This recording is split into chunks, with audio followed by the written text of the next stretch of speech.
to check all those. They have all the different things on Flow Sports. If they don't have them up and coming live, they have them on the archives so I can watch them. They played Tyler and they won by 2, and then they don't have it on there yet, but they played it. I think it was, I don't know what it was, like Dallas or something. I don't know, but they lost. This was like to the 6th ranked team, so. Lubbock Christian, I think, is ranked number 6 or whatever. So, and they're the travel partner of Midwestern. So they're 10-4, and the Greyhounds are 12-3. Mr. Bird's still on the roster thing, but I ain't seen him, so I wonder if he got hurt. So I'm just relaxing. It's 37 degrees outside, so it's kind of cool in here. I'm going to go in there and brush my teeth and wash the dishes pretty soon and go to bed. Maybe I'll watch the weather report on the news. I don't know.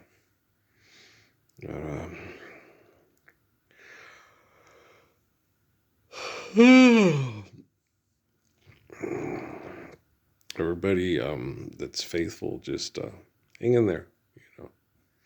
Believe in the Gospels. Believe in God. Have faith in God.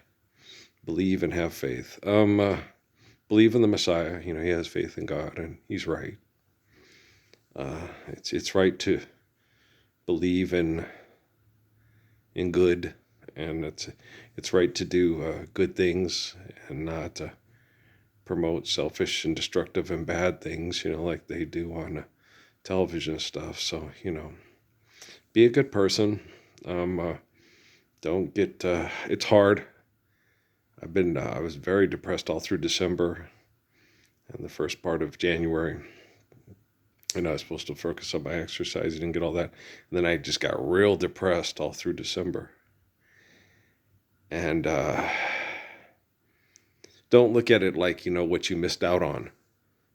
If you'd been not depressed during December and exercised and hunkered down and all this stuff, don't look at it like that. Don't look at what you would have, could have, should have done. Understand that you're most likely depressed because you want to do what's right, and you want to be a part of what's right, and you want to live what's right. And we're being denied it by selfishness, and it's very depressing. Okay. So don't look at your life as bad or last night when I was sitting there sleeping, trying to get the stuff, I sat there and it's like sitting there, living and dying, and so in my head says 2076. I'm like, it's 110 years old. I don't know if I want to be that old. He said 104, maybe more. Okay, 104 is 2070. So I was like, God dang, that's a long time from now. Yeah, so don't think about it. So I'm like, what? But I don't feel like I could make it that long. I feel like, they'll have me dead by before 2030, stuff like that. I feel that abused that bad.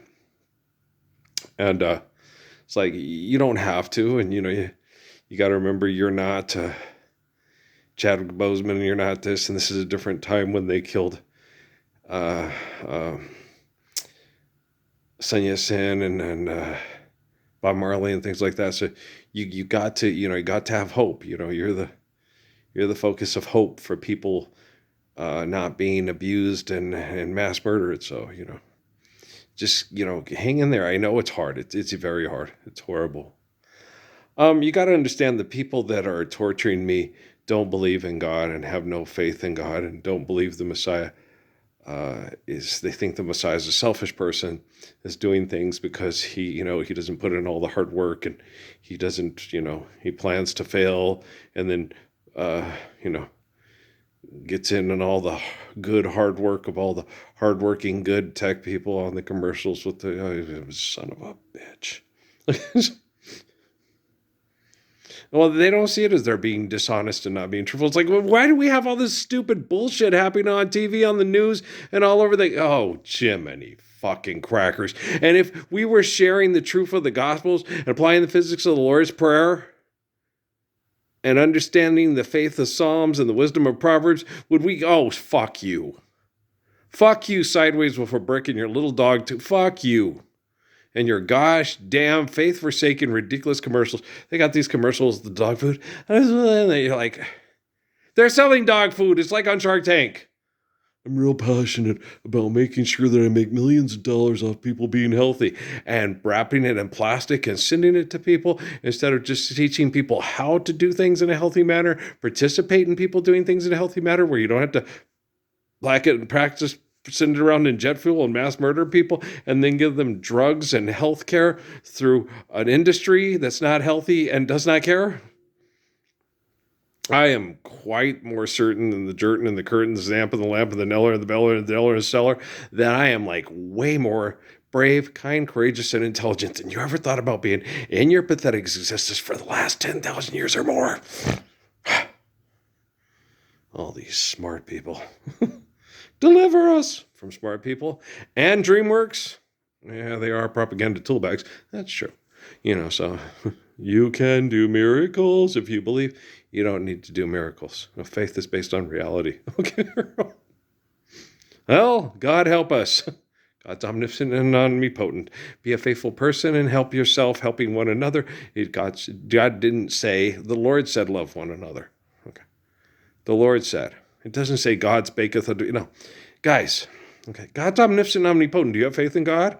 Right. God's omniscient. Is God talking to you right now? Is God telling you that Oral Roberts needs $1 million or God's going to kill him? Okay, Ron.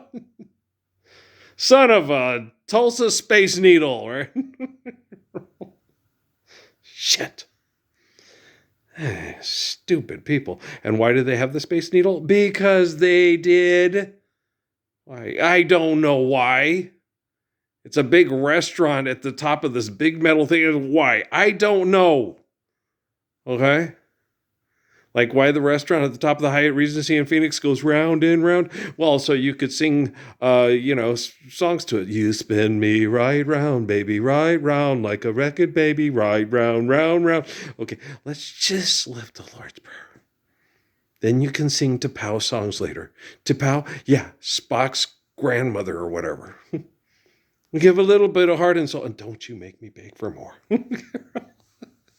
You're funny. I know. Rock Lobster.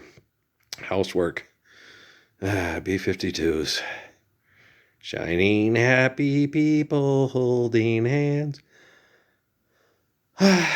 Watching the basketball games. Yeah, it's cute. Kids are playing in their purple and gold uniforms, and then the white with the blue. Yeah, the one kid. They both got it's. These fun games are fun, and stuff. And it's weird though, because you watch the Aggies and they don't score for like 6 minutes, and they have all those things that look like their offense is almost enough. And I think they already played like Western and kicked their ass, right? So it's like, so maybe so a lot of people there. They had trouble with Adams State. The Aggies did, because Adams State had some good athletes.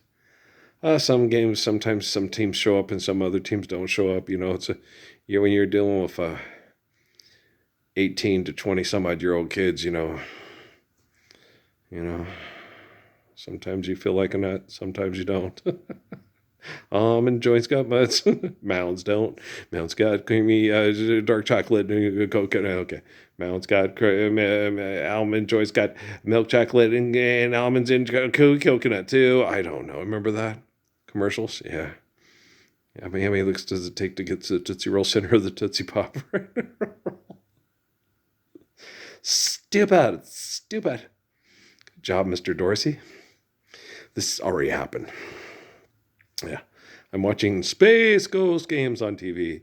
This is from Thursday the 8th. Okay. We'll check and see if do I want to watch the other one? Yeah, I guess so. I don't know. The Hounds lost to St. Edwards by 3. What a drag. What a bummer, I know. And then I can't help but sit there and think, what if Mr. Bird was still playing? How would the Hounds be doing? Like, what happened? What happened? He's one of their better players. Yeah. 6'7", real lean, good at attacking the basket. Good defender. So I'm sitting there thinking, what happened? What happened? But I'm not getting any answers. I don't know. So, but Tyler, Texas, I'll have to look it up at the map and see where it's at. They're the Patriots. Tyler, Texas Patriots. And there's I'm watching all these little teams I didn't know they had. I've known about Texas A&M Javelinas, Johnny Bailey and Darryl Green. Yeah, so I've known who they is for a long time. Johnny Bailey. Johnny Bailey was like the Peyton like award. Well, it was before it was the Peyton Award, but he was like the Division II Player of the Year like 2 years in a row. I think they might have won the national championship back then or something. I don't remember. It was a long time ago. Texas A&M Kingsville, whatever. Yeah. And it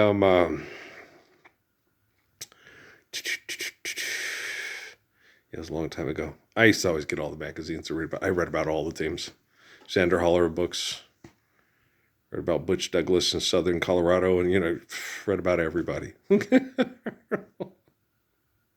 Yeah, I read about all the teams. Especially the local teams and whatever stuff. And yeah, I was sitting there thinking. I was looking at things because I was watching stuff about a lot of these teams. And when I was a kid and we lived in Washington State, Eastern Washington was Division II and probably most likely in the same conference as Central Washington and Western Washington, the Vikings, Wildcats, and the Eagles, right?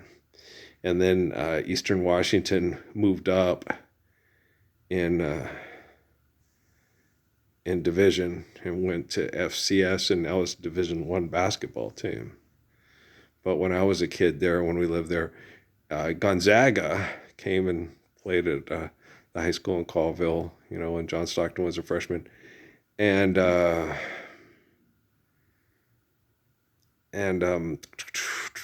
we went to the game against the University of San Diego because Coach Fitzgerald gave us all tickets, so we could go to the game.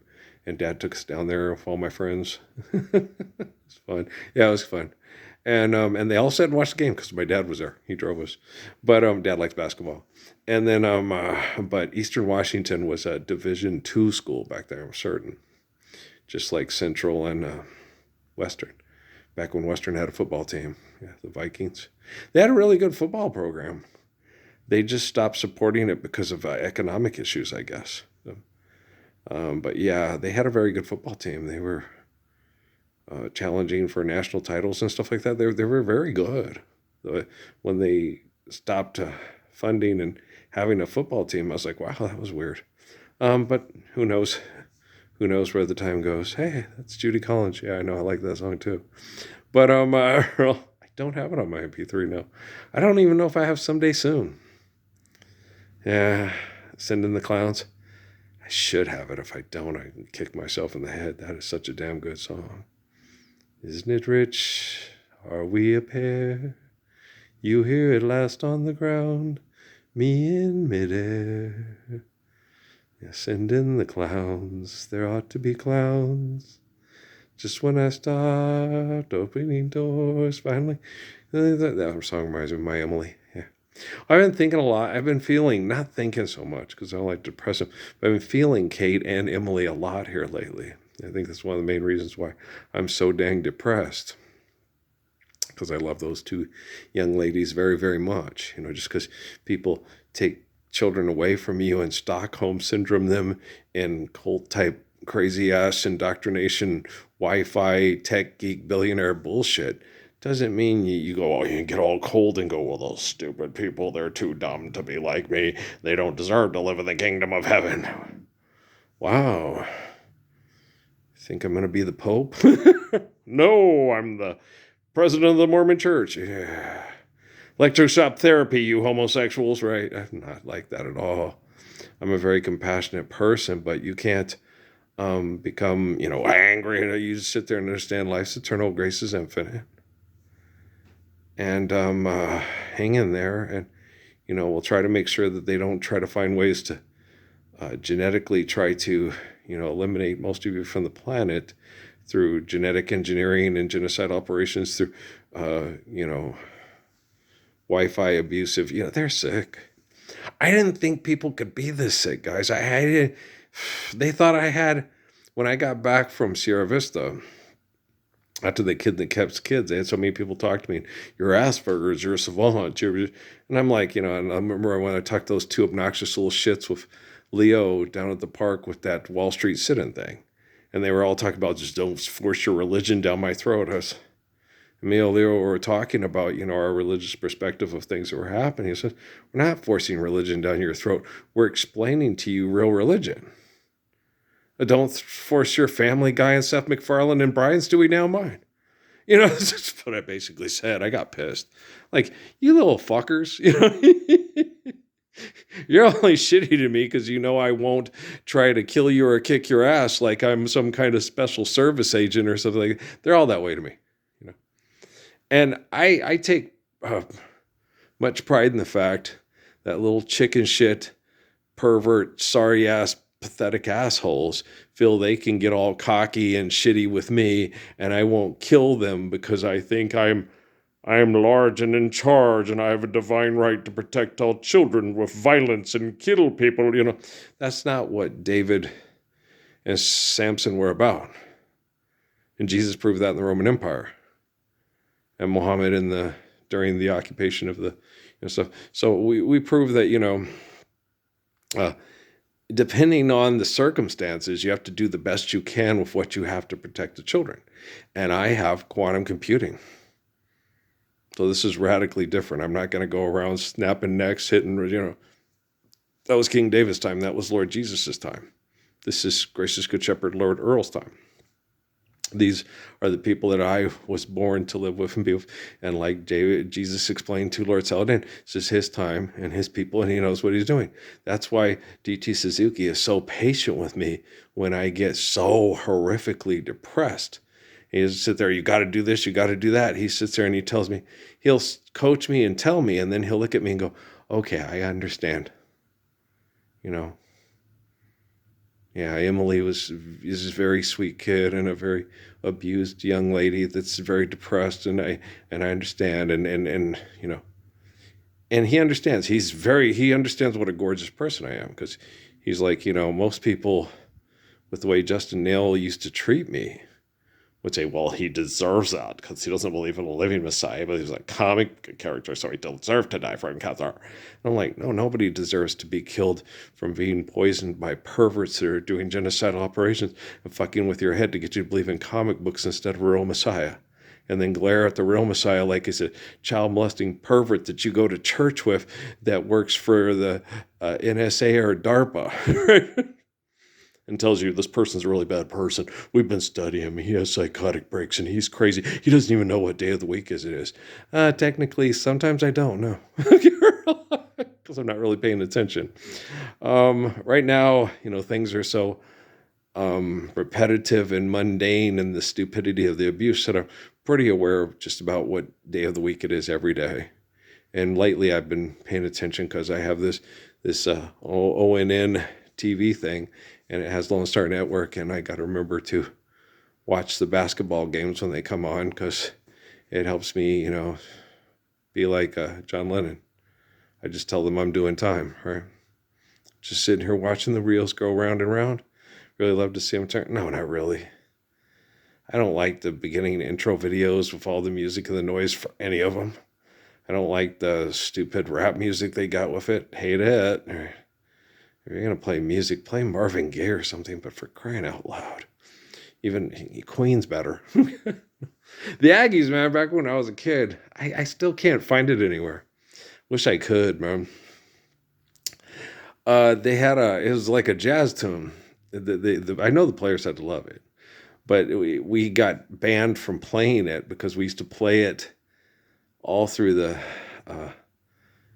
70s. In the Pan Am, it wasn't our fight song. It was dun dun dun dun dun dun dun dun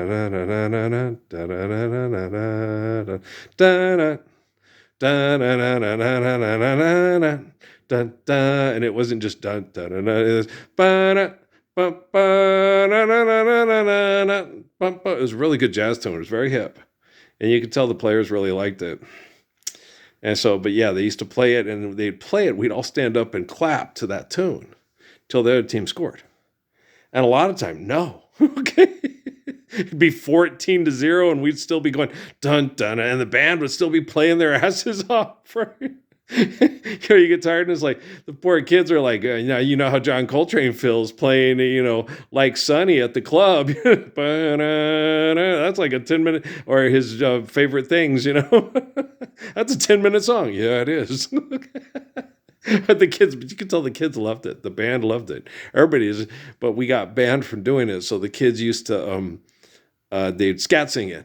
Yeah, they only did the first portion. They didn't do the da na ba ba. They just did the da da na na na na na na na na na da na na na. Yeah, all the students would do that until they scored, and sometimes it would still last, and work for about 8-0 or 10-0, and then the team, would just wanted to score to shut us up and sit us all down. Right? Shut them up, sit them down. Shut them down, Seabass. Ba-na. I can't find it anywhere. Yeah, it was one of my favorite basketball tunes. Okay, guys. Basketball Jones. All right, dummies. We'll talk tomorrow. Of course we will. Well, because I'm gorgeous and I work real hard at correcting your technology so we're not living stupid, selfish bullshit anymore. I'll keep it up. Well, you know me. I'm gorgeous. Okay, guys. I love you. All right. Peace out, man.